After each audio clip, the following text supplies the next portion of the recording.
Hello children. पिछले video में हमने सीखा था कि पोटेंशियल क्या होता है और पोटेंशियल ये जो शॉर्टकट है किस तरह से इसका इस्तेमाल होता है।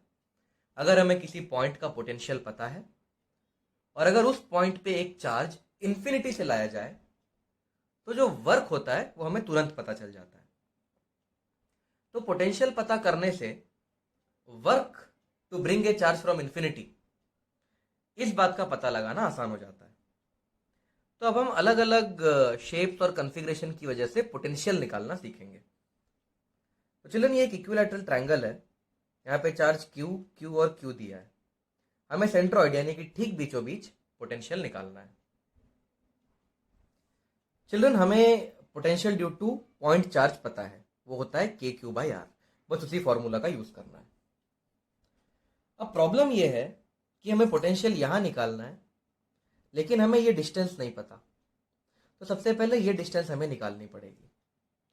तो this is the distance that we need to find. अब चलो इस डिस्टेंस को पता लगाने के लिए मैं एक ट्रिक का इस्तेमाल करूंगा। यहां से मैं एक परपेंडिकुलर ड्रॉप कर देता हूं। I have dropped A perpendicular. इस ट्रायंगल को नाम दे देते हैं ए बी सी। आप मुझे बताइए ये एंगल क्या है। चलिए, ये एक इक्विलैटरल ट्रायंगल है तो ये पूरा एंगल 60 डिग्री होना चाहिए, करेक्ट। लेकिन ये तो बीचों बीच से निकल रहा है तो ये एंगल होना चाहिए 30 डिग्री। तो अब हमें ट्रायंगल एबीसी का एक एंगल पता चल गया 30 degree. Now in triangle ABC triangle में मुझे बताइए cos 30 कितना होगा। cos 30 होगा एडजेसेंट की वैल्यू है AC अपॉन हाइपोटेनियस की वैल्यू है AB। cos 30 की वैल्यू डाल देता हूं √3/2 इक्वल टू, चिल्ड्रन, यहां से लेके यहां तक डिस्टेंस है r, क्वेश्चन में दिया है। ये पूरा डिस्टेंस है r, तो ये आधा डिस्टेंस कितना हो जाएगा r/2। तो AC की वैल्यू r/2 अपॉन AB तो हमें ढूंढना है। Therefore √3/2 is equals to r/2 times AB। ये 2 से 2 कट जाएगा तो AB की क्या वैल्यू हो जाएगी। देयरफॉर AB की वैल्यू हो जाएगी r/√3। तो अब हमें ये डिस्टेंस पता चल गया है। अब ये डिस्टेंस और ये डिस्टेंस तीनों इक्वल होंगे ऑफ कोर्स, क्योंकि इक्विलैटरल ट्रायंगल है। तो जो पोटेंशियल होगा अब उसकी वैल्यू कैलकुलेट कर लेते हैं। तो इसकी वजह से यहां कितना पोटेंशियल होगा, के क्यू बाय आर। आर की वैल्यू है r/√3। r/√3 वो √3 ऊपर चला जाएगा, प्लस इसकी वजह से भी वही होगा के क्यू बाय r/√3, प्लस इसकी वजह से भी वही पोटेंशियल होगा के क्यू बाय r/√3। तो फाइनल पोटेंशियल होगा 3√3, 3 गुना हो जाएगा ना, 3√3 के Q by r volt. So this will be the final potential at the centroid.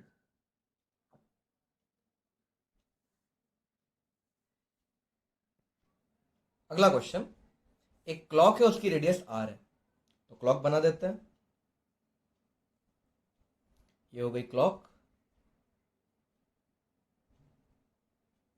Clock का रेडियस r है तो यहां से लेके यहां तक r है। It has charge 1 coulomb at 1 o'clock mark. यहां पे सब मार्क्स बना देता हूं। 12, 3, 6, 9। 12 बज चुके हैं, 3 बज चुके हैं, 6, 9। यहाँ पे 1, 2, 4, 5, 7, 8, 10, 11। तो 1 o'clock पे 1 कूलम, 2 o'clock पे -2 कूलम, तो यहाँ पे 1 कूलम, यहाँ -2 कूलम। 3 o'clock पे 3 कूलम, 4 o'clock पे -4 कूलम। तो पैटर्न क्या है, प्लस माइनस प्लस माइनस। तो ये भी प्लस हो जाएगा, और ये माइनस, ये प्लस, ये माइनस, प्लस, माइनस, प्लस और माइनस। तो सारे चार्जेस हमने लगा दिए, जितने बच रहे हैं उतना चार्ज वहां पे है। तो यहाँ पे एक कूलम, यहाँ -2, 3, -4, 5, -6, 7, -8, 9, -10, 11 और -12। आपको सेंटर पे पोटेंशियल पूछा गया है, तो सेंटर पे पोटेंशियल इसकी वजह से, इसकी वजह से, इसकी वजह से, इन सब की वजह से पोटेंशियल एट सेंटर निकालना है। तो पोटेंशियल एट सेंटर क्या हो जाएगा, इसकी वजह से हो जाएगा के, क्यू की वैल्यू है 1 अपॉन डिस्टेंस दिया है r। अब चिल्ड्रन ये जो चार्ज है ये नेगेटिव है, तो नेगेटिव चार्ज की वजह से पोटेंशियल ऑफ कोर्स नेगेटिव होगा। तो इसकी वजह से जो पोटेंशियल होगा वो हो जाएगा minus K Q by are. को समझ में आया इसकी वजह से माइनस क्यू? क्योंकि ये नेगेटिव चार्ज है, नेगेटिव चार्ज का पोटेंशियल नेगेटिव होना चाहिए। प्लस इसकी वजह से क्या होगा, के क्यू बाई आर, फिर ये नेगेटिव चार्ज है तो minus K Q, sorry Q का वैल्यू 4 है यहाँ पे, बाई आर, प्लस ये चलता रहेगा चलता रहेगा चलता रहेगा चलता रहेगा जब तक आप -12 पे नहीं पहुंच जाते। तो -12, sorry minus K Q by are. तो चलिए ना, आप के बाई आर कॉमन ले सकते हो, अंदर क्या बचेगा, 1 -2 +3 -4 +5 -6 +7 -8 +9 -10 +11 -12। तो अंदर ये बचेगा। अब कैंसिल करते हैं, 12 और 1, तो ये -11 और ये 11 कट जाएगा। फिर इसी तरह से आप काटते जाओ, ये बहुत ही इजी क्वेश्चन हो गया है। आपको बस कैंसिल वैंसिल करना है, ऐड वैड करना है। तो v हो जाएगा k बाई आर। अब ये +3 +7 और -10 कट जाएगा। और कुछ कट रहा है क्या, देखिए जरा, if anything else is getting cancelled.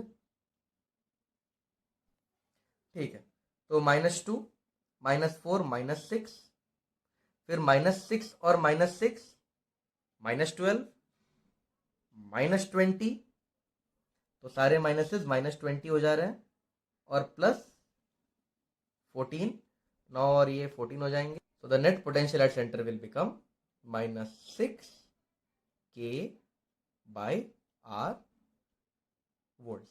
के की वैल्यू पुट कर सकते हो 9 × 10⁻⁹। अगला क्वेश्चन चिल्ड्रन, इस क्वेश्चन में हमें एक स्क्वायर दिया गया है और ये सारे चार्जेस कैपिटल क्यू और कैपिटल क्यू है, जबकि ये वाला चार्ज छोटू क्यू है। ये तीनों चार्ज पॉजिटिव है। छोटू क्यू के बारे में हमें कोई आइडिया नहीं है पॉजिटिव है या नेगेटिव। क्वेश्चन में दिया है ठीक बीचों बीच जो पोटेंशियल है वो 0 है। तो बड़ा क्यू और छोटा क्यू, ये रेशो क्या है? ठीक है भाई, यहाँ पे पोटेंशियल निकालते हैं। तो ये जो डिस्टेंस हो जाएगी वो हो जाती है r/√2 बाय ज्योमेट्री। देखो कैसे, ये पूरा होता है √2r, यहां से लेके यहां तक √2r, तो यहां से लेके यहां तक √2r का आधा, √2r का आधा करोगे तो r/√2 मिल जाएगा। तो इसकी वजह से यहां कितना पोटेंशियल है, के क्यू बाय r/√2, प्लस इसकी वजह से भी यहां पे सेम ही पोटेंशियल होगा और इसकी वजह से भी यहां पे सेम पोटेंशियल होगा। देखो ना, सेम डिस्टेंस है ना, तो मैं 3 टाइम्स लिख देता हूं। प्लस इसकी वजह से कितना पोटेंशियल होगा यहाँ पे, के छोटू क्यू बाय डिस्टेंस, तो यही होगा ना r/√2। अब क्वेश्चन में दिया ये जो पोटेंशियल सेंटर पे ये 0 है, तो इसकी वैल्यू डाल देंगे हम 0। तो 0 इज इक्वल्स टू, इसमें के कॉमन ले लेते हैं, r कॉमन ले लेते हैं, तो बचेगा 3√2q प्लस q√2। √2 भी कॉमन जा सकता था, यार इधर जाएगा तो गायब, के इधर जाएगा तो गायब, √2 यहां जाएगा तो गायब, तो बचेगा क्या, 0 is equals to 3q plus q। Therefore 3q equal to minus Q, therefore बड़ा q अपॉन माइनस क्यू का क्या वैल्यू आ जाएगा 1/3, देयरफॉर बड़ा q अपॉन q की वैल्यू आ जाएगी -1/3। एक्चुअली अगर ये चार्जेस q q और q है तो यहाँ पे जो चार्ज होगा वो -3q होगा। देखो नेगेटिव आ रहा है ना रेशो, तो q is Chhotu q is -3q। अगला क्वेश्चन देखते हैं चिल्ड्रन। इस क्वेश्चन में एक चार्ज है 1.6 इंटू 10⁻⁻19 कूलम का और उसका मास है 10⁻⁻20 kg। तो हमारे पास एक चार्ज है, इसका मास भी हमें दिया है और चार्ज भी दिया है। तो चार्ज का वैल्यू है 1.6 इंटू 10⁻⁻19 कूलम और इसके मास की वैल्यू हमें दी है 10⁻⁻20 kg। इसे रेस्ट से रिलीज कर दिया, मतलब इसे छोड़ दिया गया है। It is initially at a distance of 50 metre from another charge of -2 into 10⁻⁻6। यहाँ पे एक और चार्ज है, इसकी वैल्यू है -2 इंटू 10⁻⁻6 कूलम और ये फिक्स्ड है। क्वेश्चन में दिया है जो दूसरा चार्ज है नेगेटिव वाला, ये फिक्स है, मतलब ये अपनी जगह से नहीं हिलेगा। इन दोनों के बीच में जो गैप है वो 50 मीटर दिया हुआ है। तो ये गैप 50 मीटर है। इसको यहां से रिलीज किया तो चिल्ड्रन ये फिक्स है, ये पॉजिटिव नेगेटिव के पास जाने की कोशिश करेगा। तो ये पॉजिटिव नेगेटिव के पास जाने की कोशिश करेगा और इस तरह से आगे जाएगा। तो जब इस पॉजिटिव चार्ज की डिस्टेंस नेगेटिव से 25 मीटर रह जाएगी, मतलब जब ये यहां से भागता भागता भागता जब ये यहां पहुंचेगा, जब ये पॉजिटिव चार्ज यहां बीचों बीच पहुंचेगा 25 मीटर पे, तब इसकी स्पीड क्या होगी ये आपको बताना है। तो चलिए याद रखिए, अगर चार्ज का क्वेश्चन है और उसमें स्पीड आ गया है, स्पीड वगैरह के बारे में पूछ लिया है, तो पक्का यहां पे काइनेटिक एनर्जी पोटेंशियल एनर्जी का कंसेप्ट घुस जाएगा। और बड़ा ही आसान कंसेप्ट है, देखो कैसे करेंगे। तो ये सिचुएशन है, ये मूव कर रहा है क्या, नहीं मूव कर रहा है, फिक्स्ड है। स्टार्टिंग में ये मूव कर रहा था क्या, नहीं, क्योंकि स्टार्टिंग में इसे रेस्ट पे रखा गया था। देखो लिखा है ना रिलीज फ्रॉम रेस्ट। तो एट द स्टार्ट, एकदम शुरुआत में काइनेटिक एनर्जी कितनी थी सिस्टम के पास, 0, क्योंकि ये भी मूव नहीं कर रहा था और ये भी रेस्ट पे था। और पोटेंशियल की एनर्जी कितनी थी, पोटेंशियल एनर्जी होती है K Q1 Q2 bye R। तो जो पोटेंशियल एनर्जी थी वो थी K, Q1 है 1.6 इंटू 10⁻⁻19,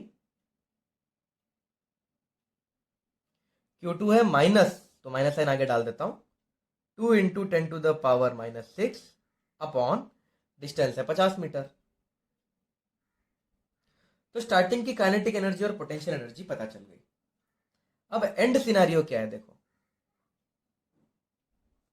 क्वेश्चन में लिखा है कि ये जो पॉजिटिव चार्ज है अब ये सिर्फ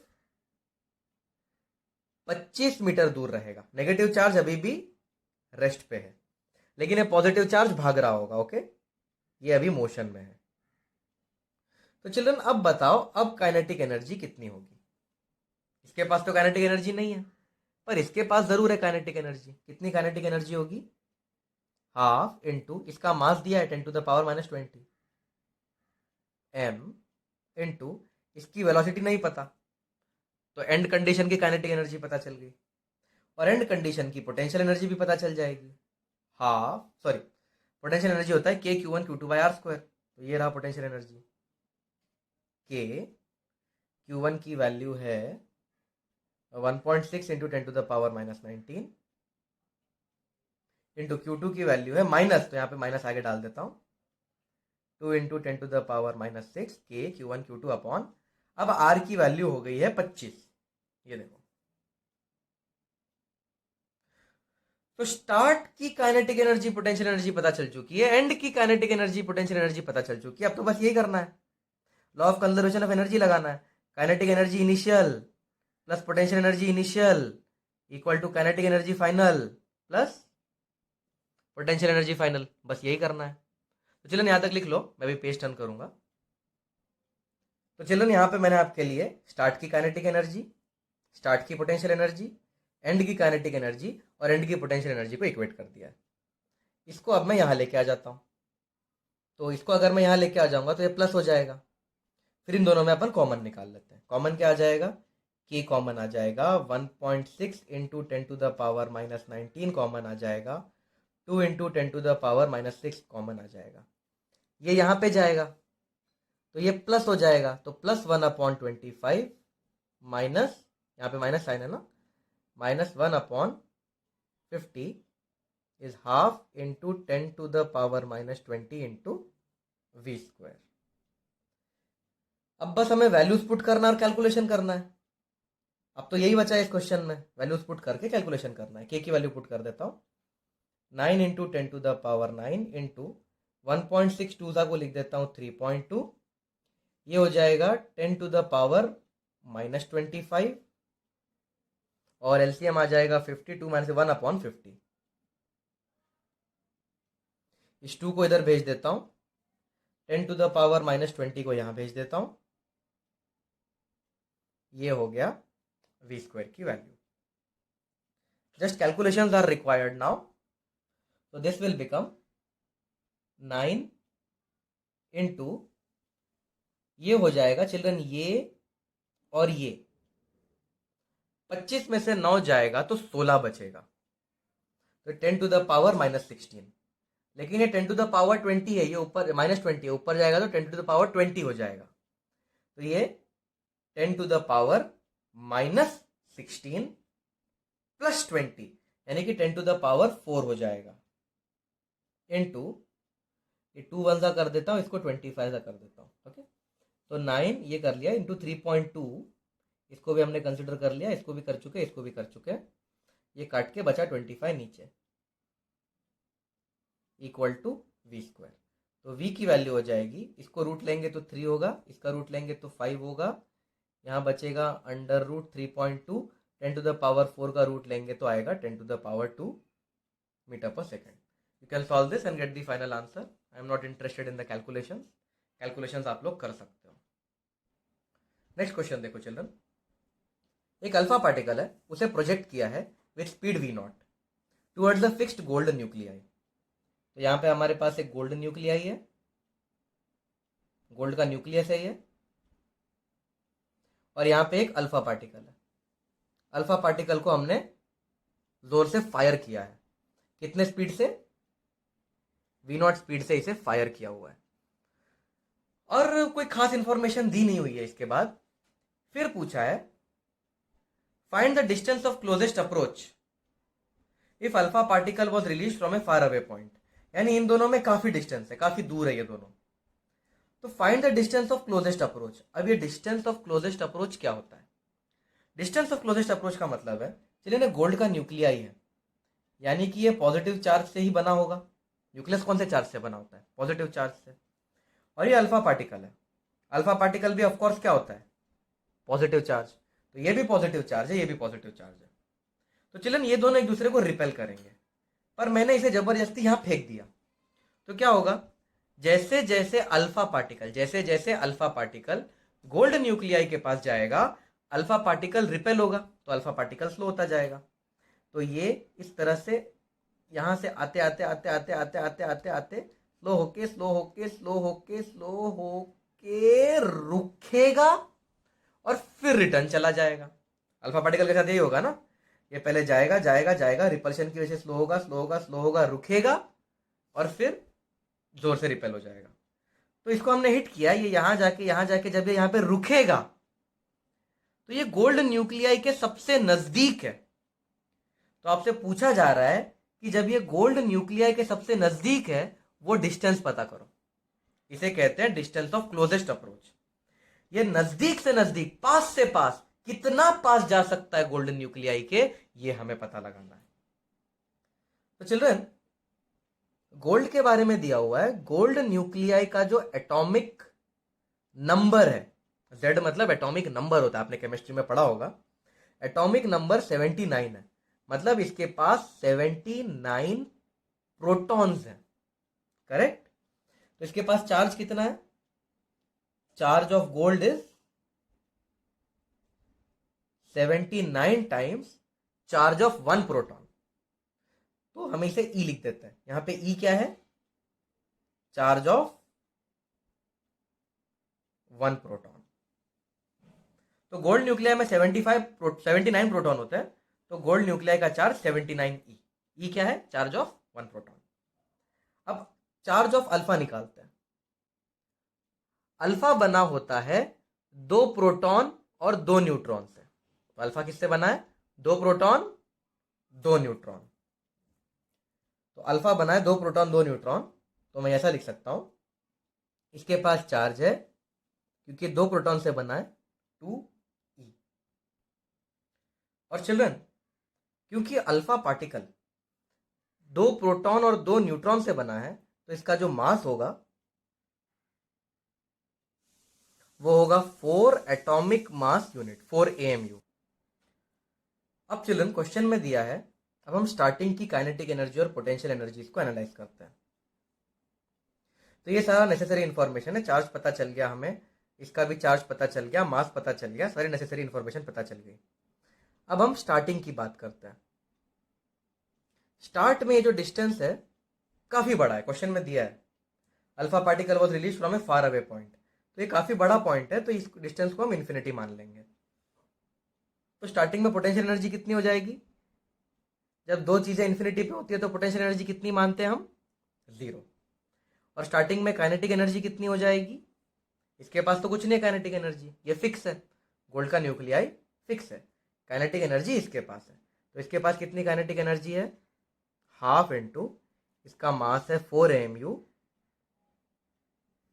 इंटू इसकी स्पीड है v0।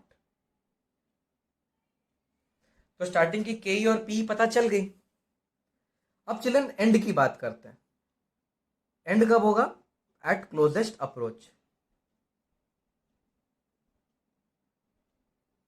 तो जब क्लोजेस्ट अप्रोच होगा तो अल्फा पार्टिकल यहां से जो भागा है वो यहां पे आते आते आते आते स्लो होते होते होते होते रुक जाएगा। तो अल्फा पार्टिकल क्लोजेस्ट अप्रोच पे रुक जाएगा और गोल्ड न्यूक्लियाई भी रुका हुआ है। तो क्लोजेस्ट अप्रोच पे काइनेटिक एनर्जी कितनी हो गई? 0, क्योंकि गोल्ड न्यूक्लियाई तो रुका है, फिक्स्ड है। देखो लिखा है ना क्वेश्चन में, फिक्स्ड। और अल्फा पार्टिकल भी क्लोजेस्ट अप्रोच पे रुक जाएगा। और पोटेंशियल एनर्जी कितनी हो जाएगी?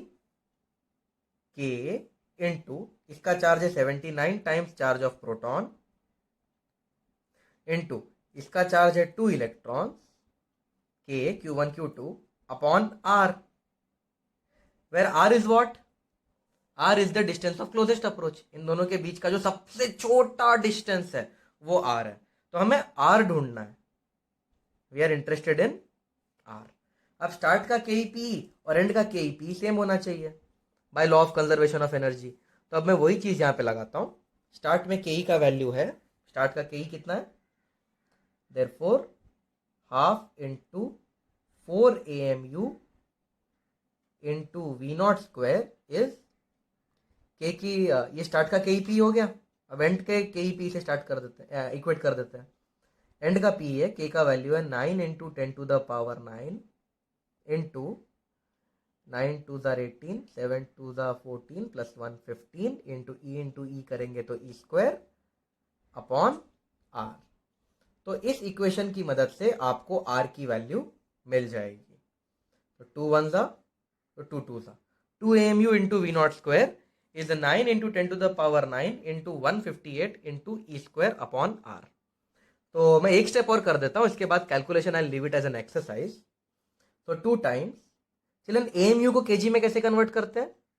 AMU को केजी में कन्वर्ट करने के लिए 1.66 into 10 to the power -27 multiply करना पड़ता है।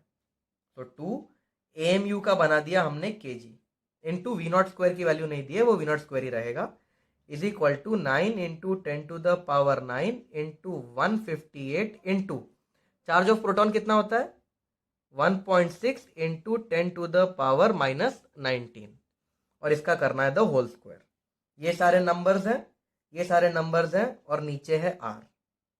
तो अब आपको आर की वैल्यू मिल जाएगी। आर की वैल्यू आपको V0 के टर्म्स में मिलेगी क्योंकि क्वेश्चन में स्पीड V0 दी हुई है। तो after doing all this calculations you will get the value of R. I am leaving calculations as an exercise to the viewer. तो चलिए ना, हमने बहुत सारे कॉन्फ़िगरेशन और चार्जेस की वजह से पोटेंशियल का पता लगाया. पिछले चैप्टर में हमने डाइपोल के बारे में सीखा था. तो अब हम potential due to short dipole का पता लगाएंगे. हम पता लगाएंगे कि अगर एक शॉर्ट डाइपोल है तो उसकी वजह से कितना पोटेंशियल होता है. तो चलिए, ये डाइपोल शॉर्ट है तो आप डायग्राम कुछ इस तरीके का बनाइएगा. ये जो दो चार्जेस होंगे डाइपोल के, उन्हें थोड़ा पास में बनाना. इनको इतना दूर मत बना देना. इनको अगर दूर दूर बनाओगे तो आपको सेटिस्फैक्शन नहीं मिलेगा डेरिवेशन का. और जो पॉइंट है उसे थोड़ा दूर बनाइएगा. इस पॉइंट पे हमें पोटेंशियल निकालना है. तो ये गैप देखो छोटा है, जबकि ये गैप काफी बड़ा है. चिल्ड्रन, डाइपोल के बीच में जो डिस्टेंस होता है वो 2a होता है. मुझे उम्मीद है आपको याद होगा, पिछले चैप्टर में हमने सीखा है. इन दोनों के बीच में डिस्टेंस कितना होता है? 2a.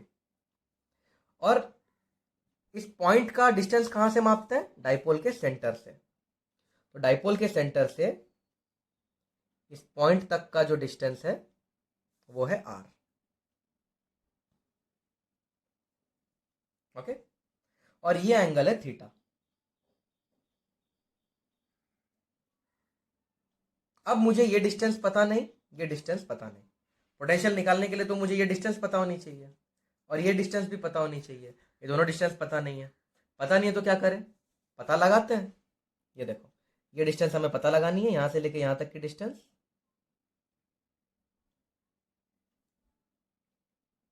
और ये डिस्टेंस भी हमें पता लगा, सॉरी बना नहीं,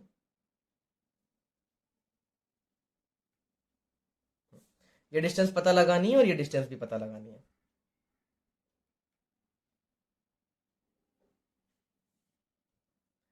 तो ये डिस्टेंस और ये डिस्टेंस पता लगाने की ट्रिक ऐसी है कि हम यहां से यहां पे एक परपेंडिकुलर ड्रॉप करेंगे. देखो, कंस्ट्रक्शन कुछ ऐसा रहेगा. इस पॉजिटिव चार्ज से इसके ऊपर एक परपेंडिकुलर ड्रॉप किया जाएगा.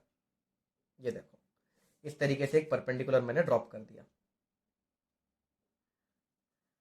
सिमिलरली इस नेगेटिव चार्ज से भी इस लाइन के ऊपर परपेंडिकुलर ड्रॉप करना है, लेकिन ये लाइन जो है उसको थोड़ा सा खींचना पड़ेगा. मिडल लाइन को थोड़ा सा नीचे लेना पड़ेगा, क्योंकि इसका परपेंडिकुलर यहां नीचे बन रहा है. देखो, तो ये बन गया नेगेटिव से परपेंडिकुलर. अब हमारे पास ये दो छोटू छोटू ट्राइंगल आ गए हैं. ये एंगल थीटा है तो ये एंगल भी थीटा ही होगा, वर्टिकली अपोजिट एंगल्स. अब चलिए इस ट्राइंगल को नाम दे देता हूं मैं ए बी सी. चलिए, यहां से लेके यहां तक डिस्टेंस कितना होता है? डाइपोल में चार्जेस के बीच में डिस्टेंस कितना होता है? 2a. तो यहां से लेके यहां तक कितना डिस्टेंस होगा? a. तो distance from here to here is a. In triangle ABC, in triangle ABC, please tell me what is cos theta. cos theta होता है एडजेसेंट. एडजेसेंट है ab अपॉन हाइपोटेनियस. हाइपोटेनियस है AC, पर AC की value तो छोटू a है. Correct. तो हमें इस AB की वैल्यू मिल गई. AB की वैल्यू है a cos थीटा. सिमिलरली मैं इस पॉइंट का नाम रख देता हूं D और इस पॉइंट का नाम रख देता हूं E. जो इस ऊपर वाले ट्रायंगल के साथ किया, सेम टू सेम नीचे वाले ट्रायंगल के साथ करेंगे. इन ट्रायंगल DAE वही करेंगे, यही स्टेप रिपीट करेंगे. cos थीटा की क्या वैल्यू होती है? cos थीटा इज एडजेसेंट, ये थीटा है अपना. cos theta is adjacent. Adjacent है AE अपॉन हाइपोटेनियस है AD, पर AD की वैल्यू तो छोटू a है. करेक्ट ना? ये छोटू a है, ये भी छोटू a है. अब AE का क्या वैल्यू मिल गया? Therefore AE is a cos theta. तो हमें AB की वैल्यू पता चल चुकी है, AE की वैल्यू पता चल चुकी है. इसको चलिए नाम दे देते हैं F. अब हमें FC डिस्टेंस चाहिए. अब FC लगभग लगभग किसके बराबर है? ध्यान से देखो, F C is approximately equal to F B. Correct ना, आंखों से भी दिख रहा होगा आपको, देखो एफ से लेके सी और एफ से लेके बी लगभग लगभग सेम है। देखो एग्जैक्ट सेम तो नहीं है, पर लगभग लगभग सेम है। तो एफ सी और एफ बी अप्रोक्सीमेटली सेम है। देयरफॉर एफ सी की जो वैल्यू है, चिल्ड्रन एफ बी को अगर मैं ऐसा लिखूं तो F A minus A B, correct ना। एफ ए में से ए बी माइनस कर दोगे, क्या बचेगा, एफ बी। तो एफ सी लगभग लगभग इतना हो गया। Therefore F C equal to, F A की वैल्यू तो पता है, एफ से लेके ए की वैल्यू तो छोटू आर है, और ए बी की वैल्यू भी पता है, ए कॉस थीटा। इसको लिख देते हैं इक्वेशन 1। अब हमें इस एफ डी डिस्टेंस भी चाहिए, हमें एफ डी डिस्टेंस भी चाहिए। ये जो एफ डी डिस्टेंस है, ये लगभग लगभग एफ ई जितनी है। देखो एफ और डी के बीच का डिस्टेंस और एफ और ई के बीच का डिस्टेंस लगभग लगभग सेम है। F D is approximately equal to F E. Now children F E को ऐसा लिखा जा सकता है, F A plus A E. F E को ऐसे लिख सकते हैं ना, एफ ए प्लस ए ई। तो एफ डी की वैल्यू हो जाएगी, एफ ए की वैल्यू पता है आर, फिर प्लस ए ई की वैल्यू पता है ए कॉस थीटा। इक्वेशन 2। अब हमें यहां पे पोटेंशियल निकालना है। ये डिस्टेंस पता चल गया, ये डिस्टेंस पता चल गया, तो अब पोटेंशियल भी पता चल जाएगा। चलिए यहां तक लिख लीजिए, मैं नेक्स्ट पेज पे अभी पेज टर्न करने वाला हूं मैं, you please right it till here. तो चिल्ड्रन सिचुएशन कुछ इस तरीके की है। अब ये डिस्टेंस हो गया R minus A cos theta, ये डिस्टेंस हो गया R plus A cos theta. ये देखो हमने पीछे भी निकाला है, एफ सी है R minus A cos theta और ये है R plus A cos theta. तो वही मैंने फिर से यहाँ पे बना दिया है, रफ में बनाया है। अब मुझे यहाँ पोटेंशियल चाहिए, तो प्लस की वजह से यहाँ कितना पोटेंशियल होगा, के, ये चार्ज होता है क्यू और ये माइनस क्यू होता है ना, के क्यू बाय डिस्टेंस है R minus A cos theta. अब ये माइनस चार्ज है तो इसकी वजह से पोटेंशियल नेगेटिव होगा, और इसका पोटेंशियल कितना होगा, minus K Q by R plus A cos theta. तो जो पोटेंशियल हो जाएगा वो हो जाएगा, के क्यू कॉमन ले लेते हैं children, 1 upon R minus A cos theta minus 1 upon R plus A cos theta. तो जो पोटेंशियल हो जाएगा वो हो जाएगा K Q R plus A cos theta minus R, मैं बस क्रॉस मल्टीप्लीकेशन कर रहा हूं, इसको यहां minus R plus A cos theta upon, ये ए माइनस बी और ए प्लस बी जैसा दिख रहा है, तो ये हो जाएगा ए स्क्वायर माइनस बी स्क्वायर। तो ये और ये कट जाएगा, तो पोटेंशियल हो जाएगा K Q into 2a cos theta upon are square minus A square cos square theta. Children Q into 2a याद करो क्या होता है, Q into 2a electric dipole moment यानी कि P। तो पोटेंशियल का फॉर्मूला हो जाएगा के P cos theta upon are square minus A square cos theta. So this is the formula for the potential due to a short dipole। तो ये formula आपको याद रखना है, एनसीईआरटी में डेरिवेशन दिया है, you have to remember this formula. Children अब मैं आपका ध्यान एक इंपॉर्टेंट पॉइंट की तरफ लेके जाता हूं। हमारा ये जो पोटेंशियल आया है ये पॉजिटिव आया है। ये पॉजिटिव आया है क्योंकि ये पॉइंट प्लस से पास में है और माइनस से दूर है। अगर मैं चेंज कर दूं सिचुएशन, इस तरह की सिचुएशन कर दूं, यहां पे अगर मैं पोटेंशियल निकालूं इस पॉइंट पे, तो इस पोटेंशियल की वैल्यू यही आने वाली है। उस केस में हम थीटा को ये ले लेंगे, तो इस पोटेंशियल की वैल्यू यही आएगी, बस नेगेटिव आएगी। क्यों, क्योंकि ये नेगेटिव से पास में है और पॉजिटिव से दूर है। तो यहां जो पोटेंशियल आएगा वो होगा minus K P cos theta upon are square minus A square cos square theta. तो पॉइंट अगर प्लस के पास में है तो पोटेंशियल को पॉजिटिव ले लेना, और पॉइंट अगर नेगेटिव के पास में, देखो ये पॉइंट नेगेटिव के पास में, तो पोटेंशियल नेगेटिव ले लेना। बस इतना ही है, और कोई खास खतरनाक चीज नहीं है ये। तो अभी अभी हमने जो फॉर्मूला पढ़ा उस फॉर्मूला से रिलेटेड एक क्वेश्चन कर लेते हैं। ये एक शॉर्ट डाइपोल है, चार्जेस की वैल्यू दी है, और चार्जेस के बीच में जो दूरी है वो 4 सेंटीमीटर है, ये भी दिया हुआ है। पॉइंट ए पे पोटेंशियल निकालना है।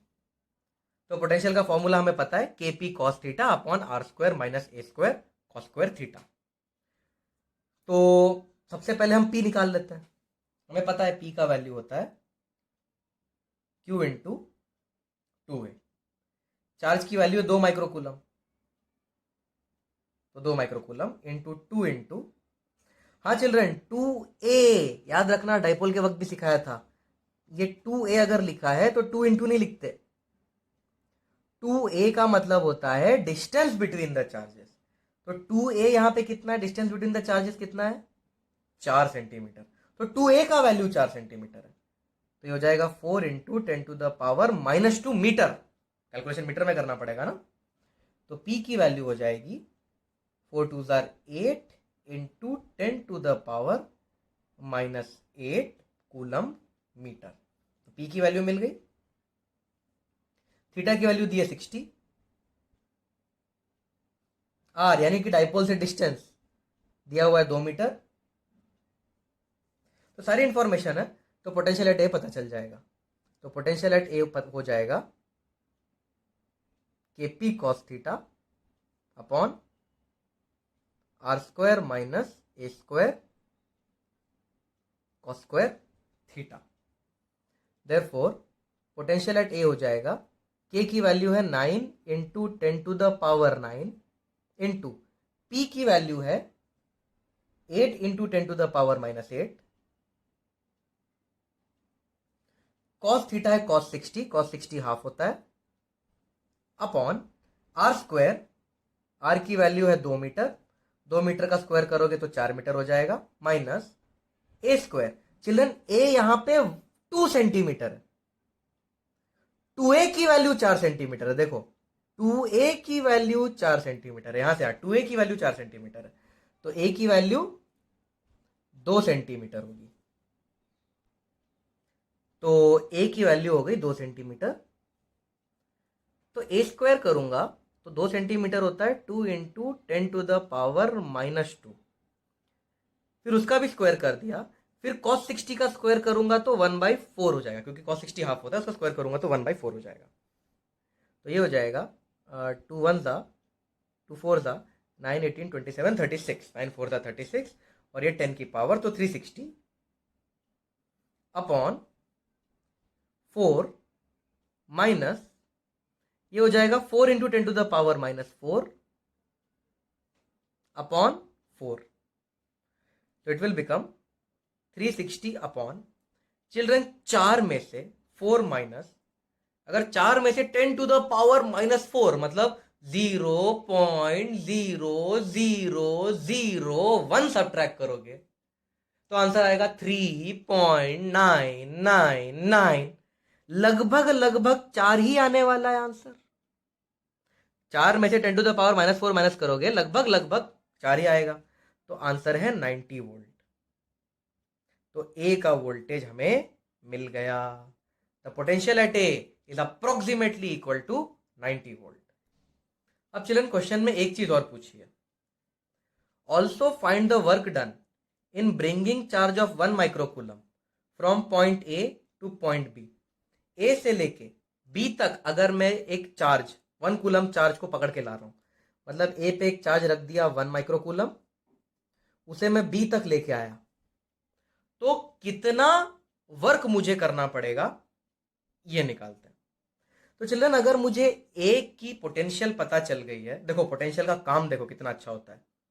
अगर मुझे ए का पोटेंशियल पता चल गया है और ए पे एक चार्ज है, करेक्ट ना, अगर मुझे ए का पोटेंशियल पता है और इस ए पे चार्ज आ गया है, तो मुझे क्या पता चल जाएगा? इस 1 माइक्रोकूलम को इंफिनिटी से ए तक लाने में कितना वर्क हुआ? तो अगर मुझे यहां का पोटेंशियल पता चल चुका है 90 वोल्ट, तो work done to bring 1 coulomb from infinity to A, तो ये वर्क डन तुरंत पता चल जाता है। कितना होगा ये वर्क डन? वर्क डन का क्या फॉर्मूला हो जाता है? Potential into charge. पोटेंशियल है 90 और चार्ज है 1 कूलम, सॉरी 1 माइक्रोकूलम, माइक्रोकूलम है चिल्ड्रन, तो 10 टू द पावर -6 जूल। तो इन्फिनिटी से ए पे लाने के लिए इतना वर्क करना पड़ा होगा मुझे। देखो वर्क कितना तुरंत मिल जाता है, पोटेंशियल का यही फायदा है, अगर पोटेंशियल पता है तो तुरंत वर्क मिलता है। अब चिल्ड्रन हमें पॉइंट बी तक लेके आना है, तो पॉइंट बी का पोटेंशियल निकालते हैं। Potential at point B formula होता है KP cos theta upon are square minus A square cos square theta.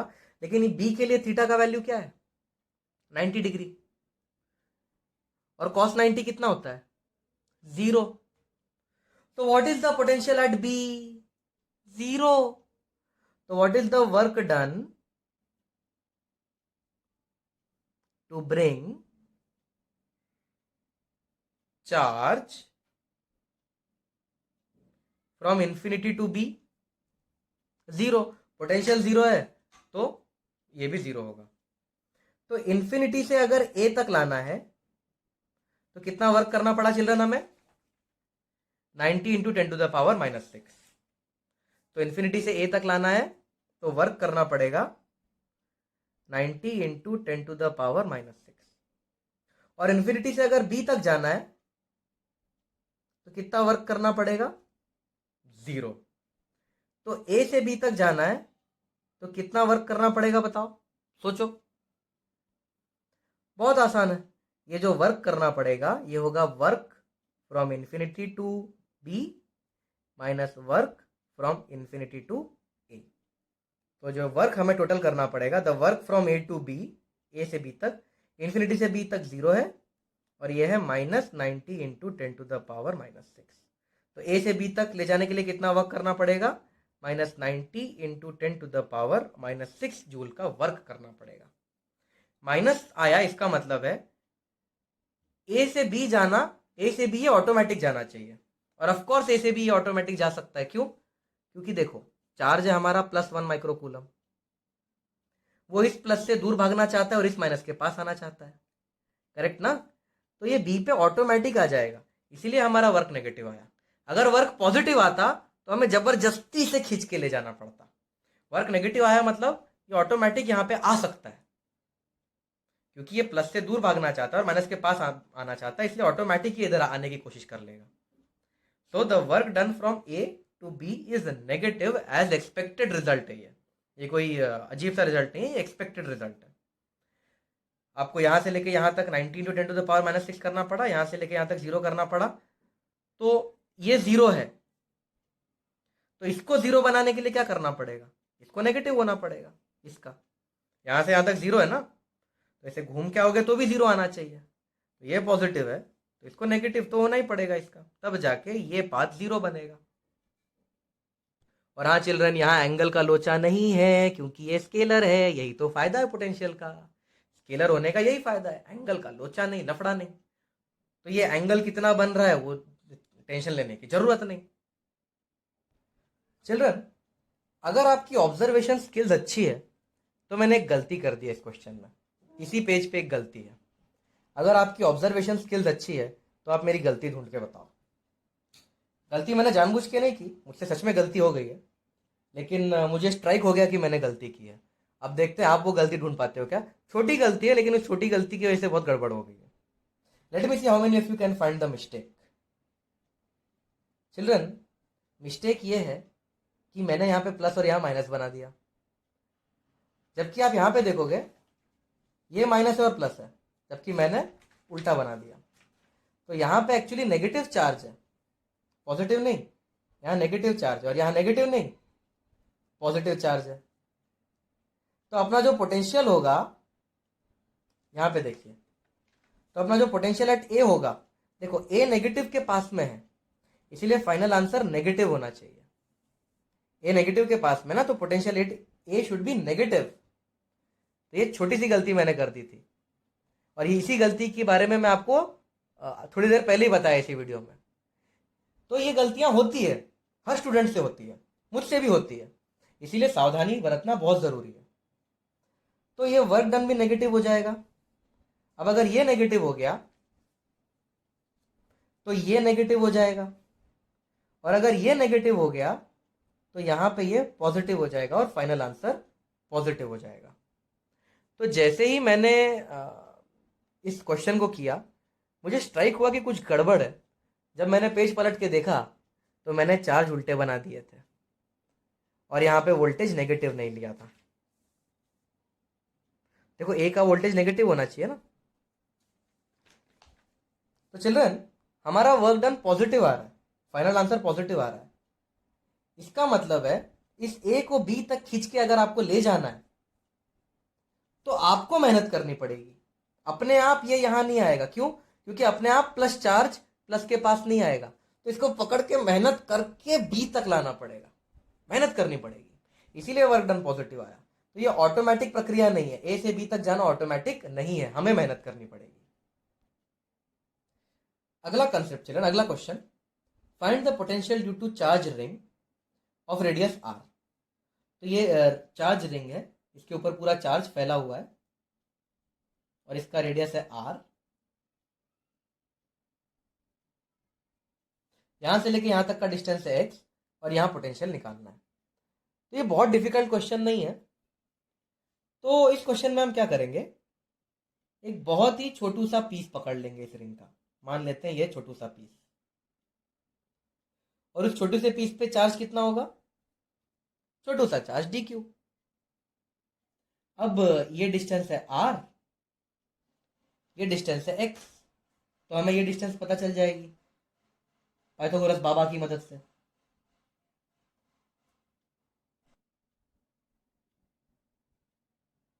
तो ये जो डिस्टेंस है ये हो जाएगा under root R square plus X square. तो इस छोटू से चार्ज की वजह से यहाँ छोटू सा वोल्टेज डेवलप होगा, तो इस छोटू से चार्ज की वजह से जो यहाँ डेवलप वोल्टेज होगा उसे डीवी लिख देते हैं। तो छोटू सा वोल्टेज डीवी, इसका वैल्यू हो जाएगी के क्यू बाय, कितनी दूरी है यहां से यहां तक, under root R square plus X square. अब हम इंटीग्रेट बोथ साइड्स कर देते हैं, तो जो टोटल वोल्टेज हो जाएगा वो हो जाएगा, के कांस्टेंट है, आर कांस्टेंट है, एक्स कांस्टेंट है, तो ये सब बाहर आ जाएगा। यहां बचेगा इंटीग्रल डी क्यू। सारे छोटे छोटे चार्जेस इंटीग्रेट करोगे तो क्या मिलेगा, टोटल चार्ज कैपिटल क्यू। हो गया derivation. So this is the voltage due to a charged ring K Q by under root R square plus X square. तो इसमें हम इतनी आसानी से इसलिए कर पाए क्योंकि यहाँ पे वेक्टर नहीं है, पोटेंशियल एक वेक्टर नहीं है। वेक्टर होता तो इसका डायरेक्शन फिर इसका डायरेक्शन, फिर इसको रिजॉल्व करना पड़ता, फिर वर्टिकल कैंसिल होते, वो बहुत मगजमारी हो जाती। लेकिन पोटेंशियल का फायदा ये है कि इंटीग्रेशन की क्वेश्चन भी जल्दी आ जाते हैं, क्योंकि वेक्टर नहीं है तो डायरेक्शन का ध्यान देने की जरूरत नहीं। तो पोटेंशियल एक बहुत काम की चीज है भाई साहब। पोटेंशियल इतनी काम की चीज है कि वो आपका कैलकुलेशन बहुत कम कर देती है, इसीलिए पोटेंशियल का कंसेप्ट इंट्रोड्यूस किया गया। नेक्स्ट क्वेश्चन चिल्ड्रन, एक डिस्क है, ये रिंग नहीं है, ये डिस्क है, ये पूरी भरी हुई है, ओके। इस पे चार्ज पूरा फैला हुआ है, चार्ज इसके सरकमफेरेंस पे नहीं, पूरे अंदर बॉडी में फैला हुआ है। तो चार्ज यहाँ पे पूरे अंदर बॉडी में फैला हुआ है, यहां पे हमें पोटेंशियल निकालना है। तो अभी अभी हमने रिंग का फॉर्मूला देख लिया, तो रिंग की मदद लेंगे। डिस्क किससे बनता है, ऐसे बहुत सारे रिंग के ऊपर रिंग लगा दो तो क्या बन जाएगा, ये रिंग है, इसके ऊपर एक और रिंग, इसके ऊपर एक और रिंग, इसके ऊपर एक और रिंग, डिस्क बन जाएगा। तो डिस्क बनता है बहुत सारे रिंग से। तो मैं एक काम करूंगा, यहां से छोटू आर डिस्टेंस आगे जाऊंगा, ये हो गया छोटू आर। छोटू आर डिस्टेंस जाने के बाद थोड़ा सा और आगे जाऊंगा, थोड़ा सा और हल्का सा और आगे जाऊंगा। तो मैं थोड़ा सा और आगे डी आर जा रहा हूं। ओके, ये जो गैप दिख रहा है ये डी आर है। तो अब हमें क्या मिल गया, हमें मिल गई एक रिंग। तो here we have a ring, और इस रिंग की थिकनेस कितनी है, डी आर। तो ये मिल गई हमें एक रिंग।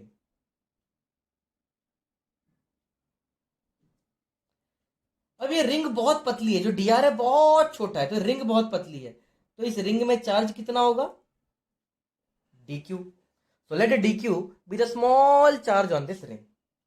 ओके, अब ये छोटू आर है, ये एक्स है, तो इस रिंग की वजह से जो पोटेंशियल यहां डेवलप होगा वो भी छोटू सा होगा, क्योंकि रिंग पतली है, रिंग का चार्ज छोटू सा है, तो इस रिंग की वजह से जो वोल्टेज होगा वो भी छोटू सा होगा। तो जो छोटू सा वोल्टेज होगा रिंग की वजह से, रिंग का फॉर्मूला क्या होता है, अभी हमने देखा कि क्यू की वैल्यू तो डी क्यू है, इस रिंग पे जो चार्ज है वो डी क्यू है, अपॉन अंडर रूट रिंग का रेडियस है छोटू आर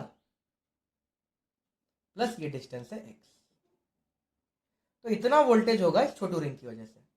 तो ऐसी बहुत सारी रिंग्स हैं, उनकी वजह से अगर टोटल वोल्टेज निकालना है तो हमें इंटीग्रेट करना पड़ेगा। देयरफॉर जो नेट वोल्टेज हो जाएगा वो हो जाएगा के बाहर ले लेता हूं, इंटीग्रल ऑफ डी क्यू। चलन छोटू आर कांस्टेंट नहीं है, छोटू आर मैं रिंग को यहां भी सिलेक्ट कर सकता था, यहां भी सिलेक्ट कर सकता था। तो रिंग 0 से लेके कैपिटल आर तक है। कैपिटल आर क्या है, इस बड़े रिंग का रेडियस। तो डी क्यू अपॉन, छोटू आर कांस्टेंट नहीं है इसलिए इसे बाहर नहीं ले सकते। तो this is the voltage due to this छोटू सा रिंग। अब चलिए इस डी क्यू का क्या करें, इस पूरे रिंग का एरिया ए ले लेते हैं। तो इस ए एरिया पे क्यू चार्ज है, करेक्ट ना, इस पूरे रिंग का एरिया ले लेते हैं ए, इस ए एरिया पे क्यू चार्ज है। अभी जो रिंग है, रिंग पतलू सा रिंग, इसका एरिया होगा डी ए, करेक्ट ना, पतलू से रिंग का एरिया होगा डी ए। इस डी ए एरिया के पास डी क्यू चार्ज है, तो यहां से डी क्यू का वैल्यू मिल जाएगा। तो A into d q is equals to q into d A. तो डी क्यू की क्या वैल्यू हो गई, q by A d A. चलो क्यू बाई ए को हम लोग क्या बोलते हैं, चार्ज पर यूनिट एरिया। इसको बोलते हैं सरफेस चार्ज डेंसिटी, सिग्मा। पिछले पिछले लेक्चर में सॉरी पिछले चैप्टर में सीखा था। तो छोटा सा चार्ज होगा डी क्यू, वो हो जाएगा सिग्मा टाइम्स डी ए। अब ये छोटू सा एरिया कैसे निकालें, चलिए एरिया का क्या कंसेप्ट होता है, एरिया का कंसेप्ट होता है एक लेंथ लो, उसको उसकी थिकनेस से मल्टीप्लाई कर दो, यानी कि ब्रेथ से मल्टीप्लाई कर दो। लेंथ को थिकनेस से मल्टीप्लाई कर देंगे तो एरिया मिल जाता है। तो चलिए यहां जो लेंथ है इस रिंग का वो है 2 पाई आर। तो एरिया कैसे मिलेगा, लेंथ है 2 पाई आर, करेक्ट ना। इस रिंग का लेंथ कितना है, 2 पाई आर। इस रिंग का लेंथ है 2 पाई आर, और इसको थिकनेस कितनी दे रखी है हमने, डी आर। तो जो छोटू सा एरिया होगा वो होगा 2 पाई आर डी आर। और अगर चिल्ड्रन आपको ये लॉजिकल मेथड नहीं समझा तो देखो ऐसे भी कर सकते हैं। एरिया होता है पाई आर स्क्वायर, इसको डिफरेंशिएट करो तो ये हो जाएगा D A, pi into R square को डिफरेंशिएट करो तो 2 आर, चेन रूल लगाओ तो डी आर। ए का डिफरेंशिएशन डी ए, पाई तो ऐसे ही रहेगा, आर स्क्वायर को डिफरेंशिएट करोगे 2 आर और चेन रूल लगाओगे तो डी आर हो गया। D A is equal to 2 pi R D R. तो ये मैथमेटिकल प्रूफ भी मैंने आपको दे दिया और लॉजिकल तरीका भी आपको समझा दिया। तो अब डी क्यू की वैल्यू सब्स्टिट्यूट करते हैं। देयरफॉर जो वोल्टेज होगा वो होगा from integration from 0 to R sigma into 2 pi R D R upon under root R square plus X square, और यहां पे के भी है। नाउ चिल्ड्रन इसको सॉल्व करने के लिए हमें इंटीग्रेशन बाय सब्स्टिट्यूशन करना पड़ेगा। तो let R square plus X square be T. तो आर स्क्वायर को डिफरेंशिएट करूंगा तो क्या हो जाएगा, 2 आर डी आर। एक्स तो कांस्टेंट है, एक्स स्क्वायर को डिफरेंशिएट करेंगे तो 0 आएगा, टी को डिफरेंशिएट करेंगे तो डी टी हो जाएगा। तो 2r/dr can be replaced by dt. Now children, जब अब लिमिट्स भी चेंज हो जाएंगे. जब छोटू आर की वैल्यू 0 थी, देखो dr है ना, छोटू r is changing from 0 to capital R. तो जब छोटू आर 0 होगा, व्हेन छोटू आर इज 0, तो t की वैल्यू हो जाएगी एक्स स्क्वायर. तो t की लिमिट चालू होगी एक्स स्क्वायर से. फिर जब छोटू आर की वैल्यू हो जाएगी बड़ा आर, तो t की वैल्यू हो जाएगी बड़ा R square plus X square. तो लिमिट्स हो जाएगी फ्रॉम एक्स स्क्वायर टू बड़ा R square plus X square. तो चिल्ड्रन यहां तक आप लिख लो, मुझे पेज टर्न करना पड़ेगा. अब इसको मैं इन सब चीजों से रिप्लेस करने वाला हूं. तो चिल्ड्रन मैंने एक बार फिर से आपको ये लिख के दिया है, इसे फिर से मत लिख लेना, ये अभी पीछे ही लिखा था. तो एक बार फिर से मैंने आपके लिए ये लिख दिया है. देयरफॉर जो v हो जाएगा k common, k constant, sigma constant और पाई कांस्टेंट, इन्हें बाहर ले लेते हैं. k, सिग्मा और पाई को बाहर ले लिया. अंदर बचा 2r/dr. 2r/dr क्या है? dt upon are square plus X square क्या है? t. और वो है रूट में. रूट की जगह में हाफ लिख दूं, चलेगा, पावर लिख दिया मैंने. और लिमिट होंगे from X square to R square plus X square. तो जो v हो जाएगा k सिग्मा पाई, लिमिट्स नहीं लिख रहा हूं, वो अंडरस्टूड है वहां लिमिट्स है, t to the power minus half dt. Therefore जो पोटेंशियल हो जाएगा वो हो जाएगा k सिग्मा पाई. इंटीग्रेशन में हम पावर को एक बढ़ा देते हैं, तो ये t की पावर हाफ हो जाएगी अपॉन हाफ. और लिमिट्स है from X square to R square plus X square. तो जो पोटेंशियल हो जाएगा वो हो जाएगा 2k sigma pi, t to the power half मतलब अंडर रूट, तो ये हो जाएगा under root R square plus X square minus under root X square. तो जो पोटेंशियल हो जाएगा वो हो जाएगा 2. k की वैल्यू हम लिख सकते हैं 1 अपॉन 4 पाई एप्सिलॉन नॉट. फिर सिग्मा और पाई, रूट और स्क्वायर कट जाएगा तो सिर्फ माइनस एक्स बचेगा. तो ये हो जाएगा सिग्मा अपॉन 2 एप्सिलॉन नॉट, 2 1 सा 2 2 सा हो जाएगा ना, R square plus X square minus X. तो ये है potential due to a disc.